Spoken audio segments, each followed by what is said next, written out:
특히 나이 들어 생기는 안구건조증은 눈물 양이 줄어드는 게 아니라 기능이 떨어져서 생깁니다. 옳지 않은 것은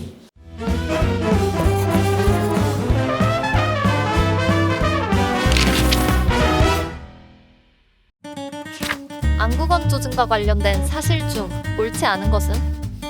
1번 눈물을 많이 흘리는 사람은 눈이 건강하다. 2번 잘 우는 사람은 안구건조증에 안 걸린다. 3번 안구건조증이 심하면 라식라섹 수술을 받을 수 없다. 4번 나이가 들면 눈물량이 줄어 안구건조증이 잘 나타난다. 옳지 않은 것은 1번, 2번은 옳지 않아요. 3번은 맞는 말이에요. 4번은 반만 맞아요.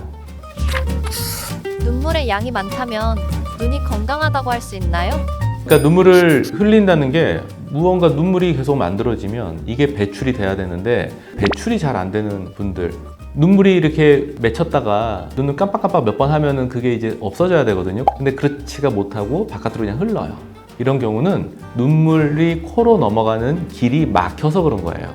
눈하고 코하고는 연결이 돼 있어요. 이게 나이가 들면서 점점 좁아져요. 이제 60, 70대가 되면 완전히 막히는 경우들이 있어요. 그러면 평상시에도 눈물이 항상 고여있기 때문에 손수건 들고 다니면서 눈물을 이렇게 닦아야 돼요. 연세가 많으신 어르신들 그런 경우 많이 있거든요. 그래서 눈물이 많이 나는 거는 눈물이 뭐 기능이 좋다던가 풍성해서 그런 거는 아니다. 잘 우는 사람이라면 안구건조증을 신경 쓰지 않아도 될까요? 잘 운다고 해서 안구건조증이 안 온다, 그렇게 말하기 좀 힘들고요. 눈물도 종류가 있거든요. 평상시에 가만히 있을 때 기초 눈물이라고 그래요. 또 하나의 눈물은 감정에 의한 눈물. 또 각막을 자극을 하면 눈물이 펑펑 나오거든요. 그 눈물 3가지 종류예요. 3가지가 나오는 상황이 좀 다르고요. 나오는 눈물 샘도 좀 달라요.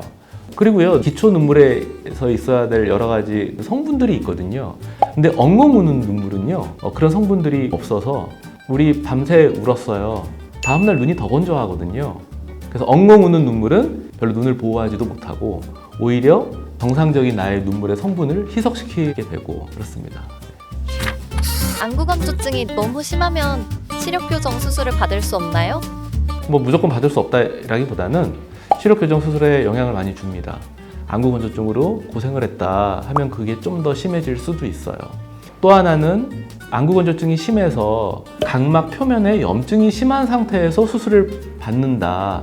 일단 정확하지 않은 검사를 가지고 우리가 수술을 해야 되고 또 수술 결과에도 영향이 있기 때문에 염증 치료를 먼저 한 다음에 검사를 다시 해서 수술을 해야 돼요. 요새 스마일 수술을 많이 하는 이유가 스마일은 레이저가 각막 표면을 통과해서 각막의 중간층을 가지고 교정을 하거든요. 눈물 반사에 거의 영향을 주지 않으면서 수술을 하는 거예요. 안구건조증이 심한 분들이나 아니면 안구건조증이 걱정이 되시는 분들은 스마일 수술을 많이 선택하는 이유 중에 하나입니다. 나이가 들수록 안구건조증에 걸릴 확률이 더 높아지나요? 특히 나이 들어 생기는 안구건조증은 70% 이상이 눈물 양이 줄어드는 게 아니라 눈물의 기능이 떨어져서 생깁니다. 그래서 우리가 눈물이라고 하는 게 물로만 돼 있는 게 아니고요.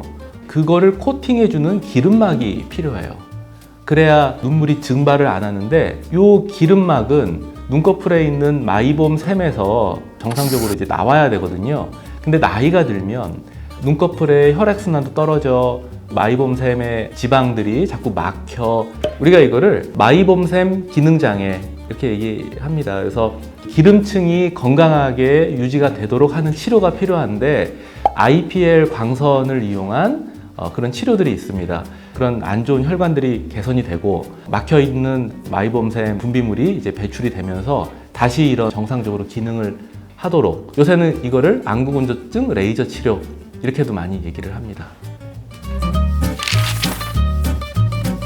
우리가 항상 약을 쓰다 보면 이 약에 의존하게 된다 이렇게 생각을 하는데 안구건조증은 각막에 상처가 나고 염증이 나고 하는 게 있으면 더 안 좋아지는 악순환 사이클로 들어가거든요. 기초 눈물을 좀 더 안정화시키고 나의 각막을 좀 보호하기 위해서는 인공 눈물을 열심히 넣는 게 중요하고요. 방부제가 없는, 보존제가 없는 일회용 인공 눈물이 좀 더 안전해요.